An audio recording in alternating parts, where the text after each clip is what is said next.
قال رسول اللہ صلی اللہ علیہ وسلم انہا ستکون فتنۃ، ان قریب ایک بہت بڑا فتنہ رونما ہوگا۔ حضور نے خبر دی فتنے کی۔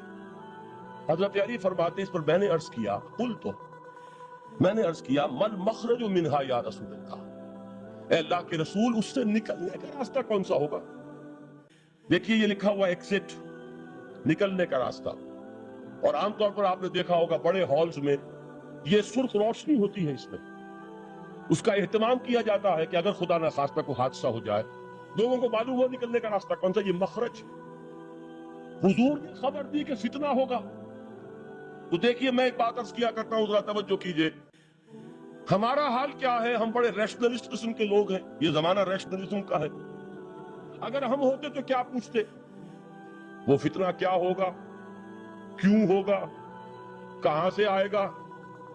ہمارے سوال یہ ہوتے کب آئے گا، کیوں، کہاں، کب، کیسے۔ ان سب کی حیثیت علمی سوالات کی ہے۔ بھائی کب آئے گا ایک علم ہے، کیسے آئے گا علم ہے، کہاں سے آئے گا علم ہے، لیکن اصل جو عملی اعتبار سے اہمیت والی شے ہے، بچاؤ کا راستہ کون سا ہوگا محمد الرسول اللہ، یہ بتائیے ہم۔ مخرج منہا یا رسول، حضرت علی نے یہ نہیں پوچھا فتنہ کیا ہوگا، کہاں سے آئے گا حضور، کیوں آ جائے گا، کب آ جائے گا، نہیں، مل مخرج منہا یا رسول، اے اللہ کے رسول یہ بتائیے کہ جب وہ فتنہ رونما ہوگا تو نکلنے کا راستہ کون سا؟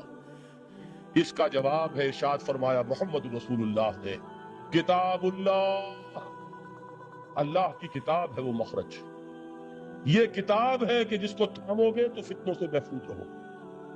اس کے بعد آپ فرماتے ہیں فیہ نبأ ما قبلکم وخبر ما بعدکم وحکم ما بینکم، اس میں تم سے پہلوں کی بھی خبریں موجود ہیں، عاد اور سمود اور قوم نوح اور قوم ہود اور قوم لوط اور قوم صالح اور آل فرعون، یہ کون ہے؟ من قبلکم، تم سے پہلے، وفیہ خبر ما بعدکم، جو کچھ تمہارے بعد ہونے والا ہے اس کی خبریں بھی موجود ہیں، لیکن وہ کیسے ہوں گی؟ وہ بٹوین دی لائنز ہوں گی، وہ بین السطور ہوں گی۔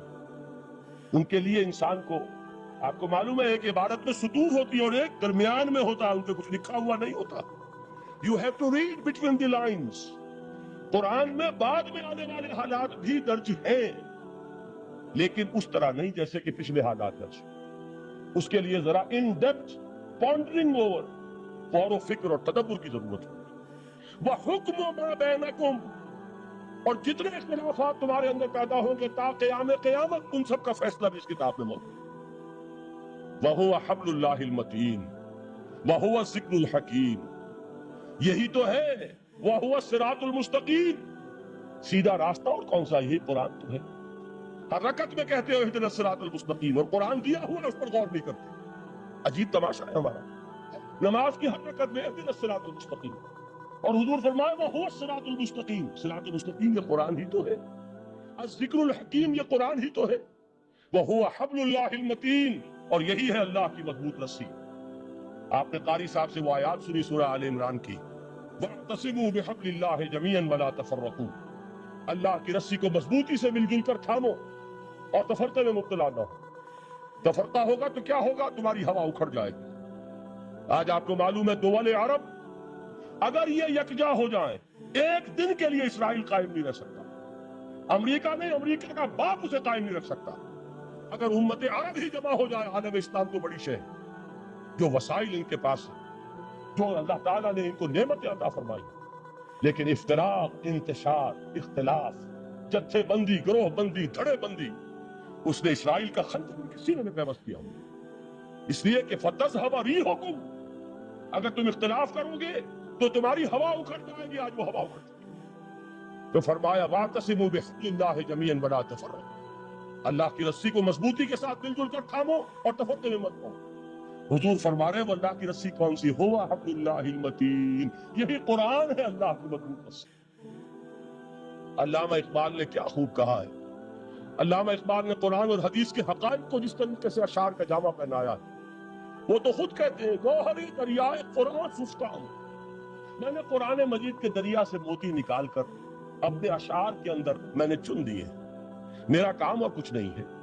موتی کوئی بھی غواص پیدا نہیں کرتا، دریا کی گہرائی سے نکال لاتا، یہ میری تو میرے اشعار میں ہے، یہ میں نے قرآن مجید کے دریا میں غوطہ زنی کر کے اس سے میں یہ کہا کرتا ہوں کہ یہ گہرا صدمہ ہے علیحدگی، اور دوہرا صدمہ ہے، اور اس سے کہیں زیادہ بڑا کہ انہوں نے اپنا نام بدل دیا، اپنی آئیڈینٹی چینج کر دی، انہوں نے وہ نام اپنے ماتھے سے اتار کر خلیج بنگال کے اندر دبو دیا۔ یہ بہت بڑی سزا ہے جو ہمیں ملی ہے۔ کیوں ملی ہے؟ کہ ہم نے 25 برس تک اس قائد جس کو کہا تھا کہ وہ ہمارا آئین ہے، اس کو آئین نہیں بنایا۔ ہم نے دنیا کے سامنے جھولیاں پساری، ہم نے طرح طرح کے نظاموں کو آزمایا، لیکن اس قرآن کی طرف پیش قدمی نہیں کی۔ اللہ تعالیٰ ڈھیل دیتا ہے لیکن سزا بھی بہت سخت ہوتی ہے۔ ان بطش ربک لشدید، وہ ہم پر کوڑا برسا ہے۔ تاریخ انسانی کی عظیم ترین شکستوں میں سے ایک شکست ہے کہ جو ہمارے ماتھے پر کلنگ کے ٹیکے کی طرح موجود ہے۔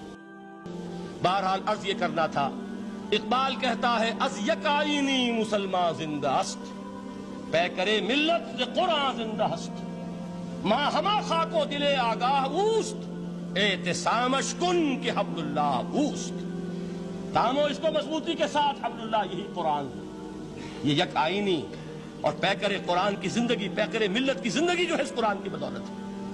تو حضور نے کیا فرمایا؟ فتنے سے بچنے کا راستہ کون سا ہے؟ کتاب اللہ فیہ نبأ ما قبلکم وخبر ما بعدکم وحکم ما بینکم وہو الصراط المستقیم وہو حبل اللہ المتین وہو الذکر الحکیم۔ ایک 3 جملے اور سن لیجئے۔ هو الذی لا یشبع منہ العلماء ولا یخلق عن کثرت الرد۔ یہ قرآن وہ شے ہے جس سے اہل علم کبھی سیر نہ ہو سکیں گے۔ ولا تنقضی عجائبہ، اس کے عجائب کبھی ختم نہیں ہوں گے۔